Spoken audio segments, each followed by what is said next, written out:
Selamat siang Ibu dosen, selamat siang teman-teman. Terima kasih atas waktu dan kesempatan yang diberikan kepada kelompok kami, yaitu kelompok 6. Di sini kami akan mempresentasikan hasil diskusi kami, yaitu materi tentang karakteristik dan struktur kurikulum 2013. Di sini saya selaku pemateri pertama. Baik, saya akan menjelaskan latar belakang dari materi kami. Yang pertama, dalam Undang-Undang Nomor 20 Tahun 2003 tentang Sistem Pendidikan Nasional atau Sisdiknas, di mana pengertiannya kurikulum adalah seperangkat rencana pengaturan mengenai tujuan, isi dan bahan pembelajaran, serta cara yang digunakan sebagai pedoman penyelenggaraan kegiatan pembelajaran untuk mencapai tujuan pendidikan tertentu. Dan yang kedua, kurikulum 2013 lebih ditekankan pada pendidikan karakter, terutama pada tingkat dasar yang akan menjadi fondasi bagi tingkat berikutnya. Dan yang ketiga, kurangnya manusia yang berkarakter. Berdasarkan latar belakang tersebut, maka rumusan masalah dari makalah ini yaitu: yang pertama, apa saja karakteristik dari kurikulum 2013? Dan yang kedua, bagaimana struktur dari kurikulum 2013 pada setiap jenjang pendidikan? Di sini ada pun tujuan dari makalah ini. Yang pertama, untuk menjelaskan apa saja karakteristik kurikulum 2013. Dan yang kedua, untuk menjelaskan kepada pembaca bagaimana struktur dari kurikulum 2013 dalam setiap jenjang pendidikan. Selanjutnya, saya akan menjelaskan tentang karakteristik kurikulum 2013, di mana karakteristik pembelajaran pada setiap satuan pendidikan terkait erat pada standar kompetensi lulusan dan standar isi. Kurikulum 2013 dirancang dengan karakteristik. Di sini ada 6. Dan yang pertama, mengembangkan keseimbangan antara pengembang sikap spiritual dan sosial, rasa ingin tahu, kreativitas, kerjasama dengan kemampuan intelektual dan psikomotor. Dan yang kedua, sekolah merupakan bagian dari masyarakat yang memberikan pengalaman belajar terencana, di mana peserta didik menerapkan yang dipelajari di sekolah kemasyarakatan dan pemanfaatan masyarakat sebagai sumber belajar. Dan yang ketiga, pengembangan sikap pengetahuan dan keterampilan serta menerapkan dalam berbagai situasi di sekolah masyarakat. Dan yang ketiga, pengembangan sikap pengetahuan dan keterampilan serta menerapkan dalam berbagai situasi di sekolah dan masyarakat. Dan yang keempat, memberi waktu yang cukup leluasa untuk pengembangan berbagai sikap pengetahuan dan keterampilan. Dan yang kelima, kompetensi dinyatakan dalam bentuk kompetensi inti kelas yang dirinci lebih lanjut dalam kompetensi dasar, di mana semua kompetensi dasar dan proses pembelajaran dikembangkan untuk mencapai kompetensi yang dinyatakan dalam kompetensi ini. Dan yang keenam, kompetensi dasar dikembangkan didasarkan pada prinsip akumulatif, saling memperkuat dan memperkaya antar mata pelajaran dan jenjang pendidikan. Di sini, jadi karakteristik kurikulum 2013 lebih ditekankan pada pengembangan sikap, pengetahuan serta keterampilan peserta didik dan menerapkan dalam berbagai keadaan, baik di sekolah maupun masyarakat. Selanjutnya, struktur kurikulum 2013. Adapun pokok-pokok pembahasan dari struktur kurikulum pada setiap jenjang yaitu: yang pertama, kompetensi inti, di mana kompetensi inti ini merupakan tingkat kemampuan untuk mencapai standar kompetensi lulusan yang harus dimiliki seorang peserta didik pada setiap tingkat kelas. Kompetensi inti memuat kompetensi pembelajaran seperti kompetensi sikap, pengetahuan, dan keterampilan. Dalam setiap tingkatan kelas, baik dalam jenjang SD, SMP, dan SMA, memiliki kompetensi inti yang sama. Di sini ada pun rumusan kompetensi inti, yaitu ada 4. Yang pertama, kompetensi inti sikap spiritual. Yang kedua, kompetensi inti sikap sosial. Dan yang ketiga, kompetensi inti pengetahuan. Dan yang keempat, kompetensi inti keterampilan. Baik, saya akan lanjutkan yang untuk kompetensi dasar, mana kompetensi dasar merupakan kemampuan dan materi pembelajaran minimal yang harus dicapai peserta didik untuk suatu mata pelajaran pada masing-masing satuan pendidikan yang mengacu pada kompetensi ini. Dan yang ketiga, beban belajar. Beban belajar merupakan kebijakan dari kurikulum 2013 yang berlaku untuk semua jenjang pendidikan. Kebijakan penambahan jam ini dimaksud untuk mengelola dan mengembangkan proses pembelajaran yang berorientasi atau berpusat pada siswa atau mengembangkan pembelajaran aktif beserta proses penilaiannya. Dan yang keempat, mata pelajaran. Mata pelajaran ini merupakan salah satu bagian dari struktur kurikulum 2013 yang disesuaikan dengan standar pendidikan nasional. Pada setiap jenjang pendidikan, mata pelajaran disusun tidaklah sama. Di dalam kurikulum 2013, materi pembelajaran dibagi menjadi 2 materi. Di antaranya, materi yang dirampingkan atau diperkecil dan materi yang ditambahkan. Materi yang dirampingkan dilihat pada materi bahasa Indonesia, IPS, PKN, dan sebagainya. Sedangkan materi yang ditambahkan yaitu materi matematika. Baik, selanjutnya akan dilanjutkan oleh Saudari Nider. Sekarang kita masuk pada struktur kurikulum 2013 pada setiap jenjang pendidikan. Yang pertama adalah struktur kurikulum 2013 pada jenjang SD.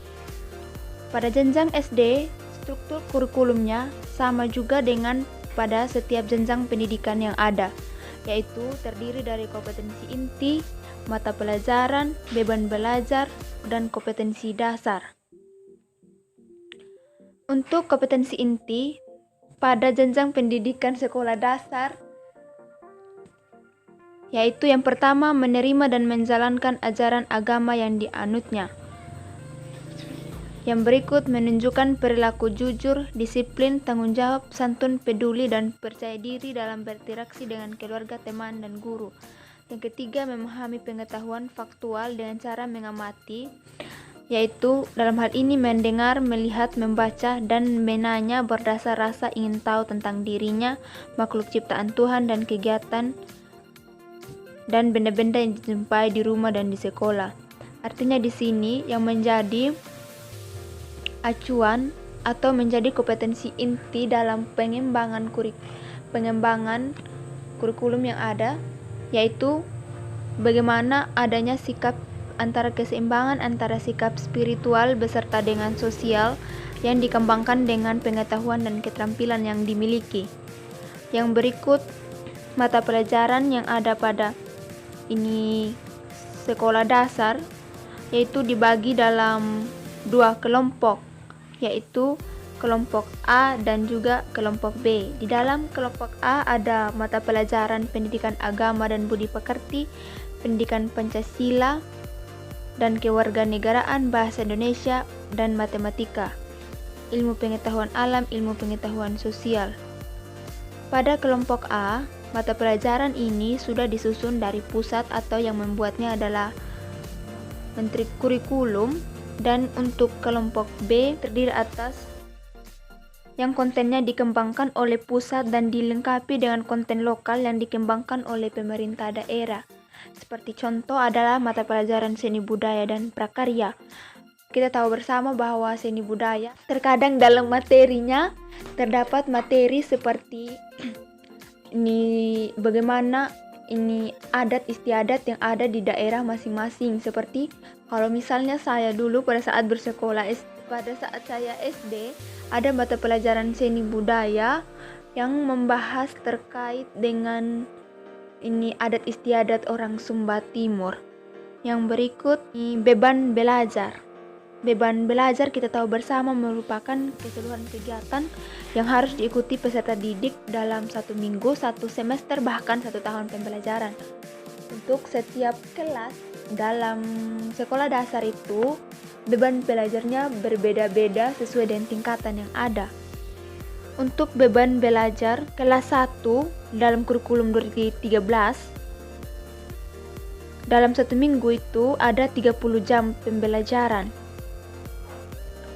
Kelas 2 32 jam pembelajaran, kelas 3 34 jam pelajaran, dan kelas 4, 5, dan 6 adalah 36 jam pembelajaran. Dan untuk durasi setiap 1 jam itu adalah 35 menit.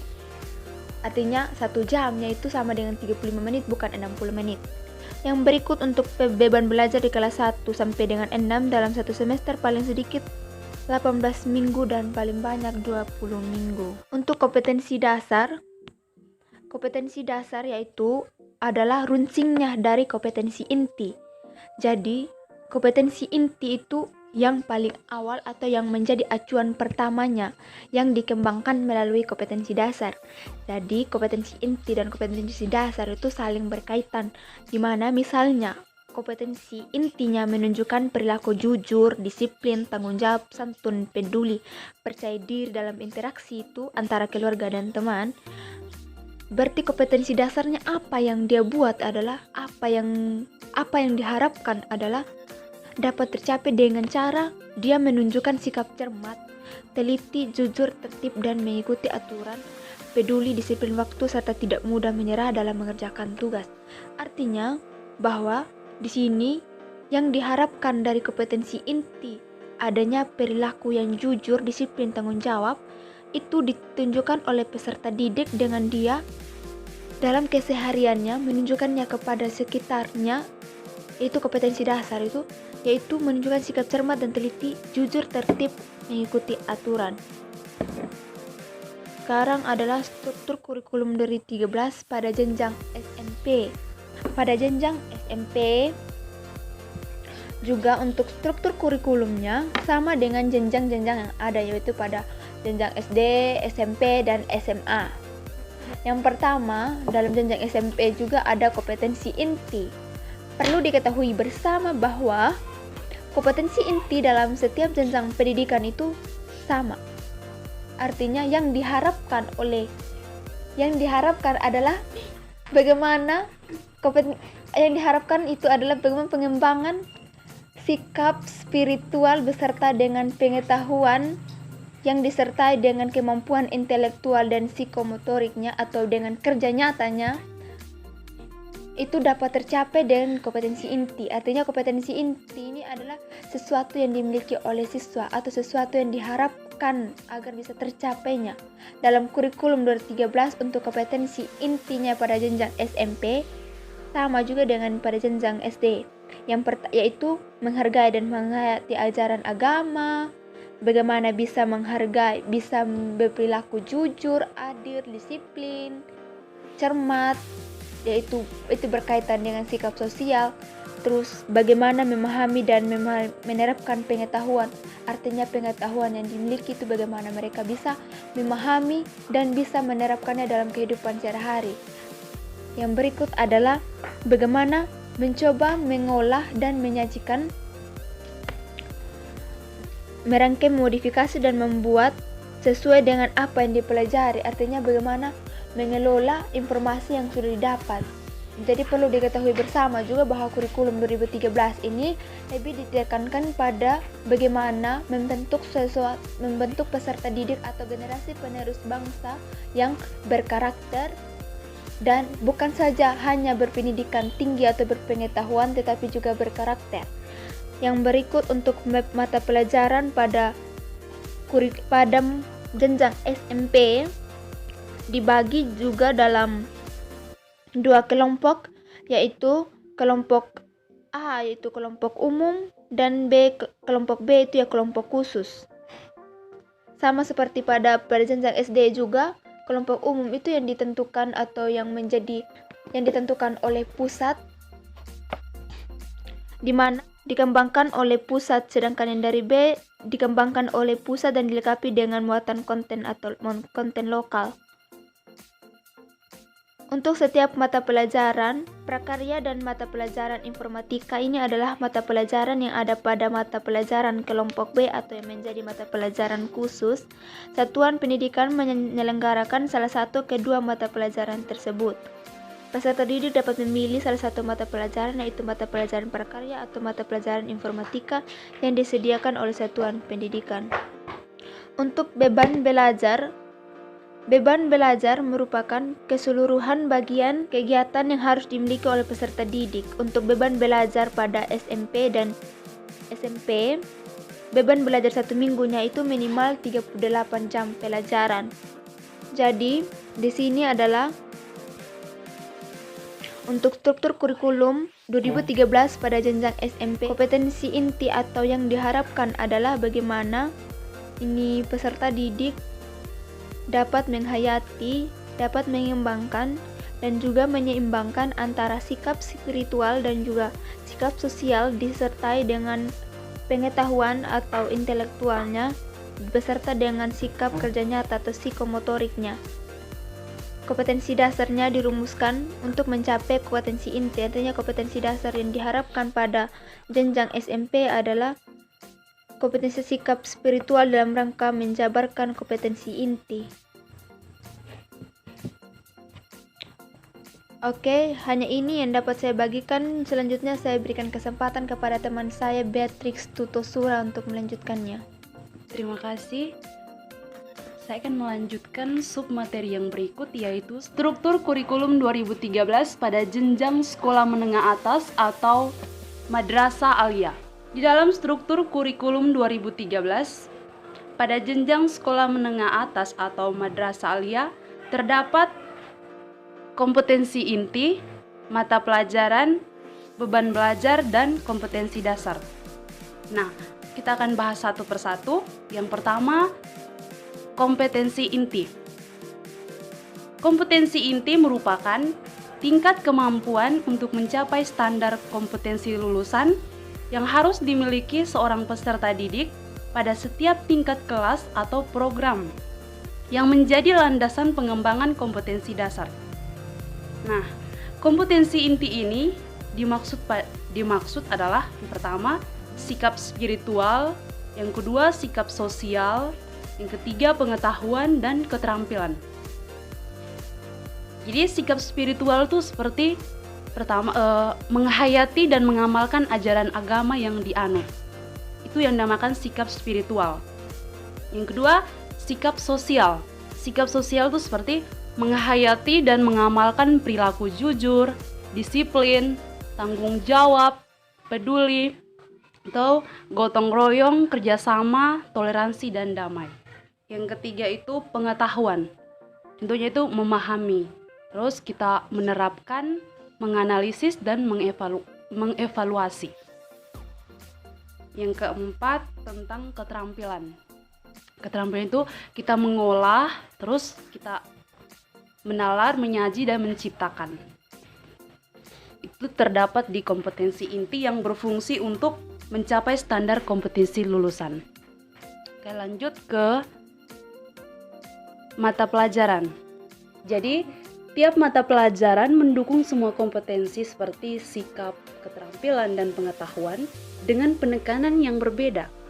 Nah, mata pelajaran yang dirancang terkait satu dengan yang lain dan memiliki kompetensi dasar yang diikat oleh kompetensi inti tiap kelas. Jadi, semua mata pelajaran yang diajarkan dengan pendekatan yang sama, yaitu pendekatan saintifik melalui mengamati, menanya, mencoba, dan menalar. Jadi, sekolah menengah atas atau Madrasah Aliyah ini memiliki mata pelajaran yang wajib, yang sama terkait dengan dasar-dasar pengetahuan, keterampilan, dan sikap.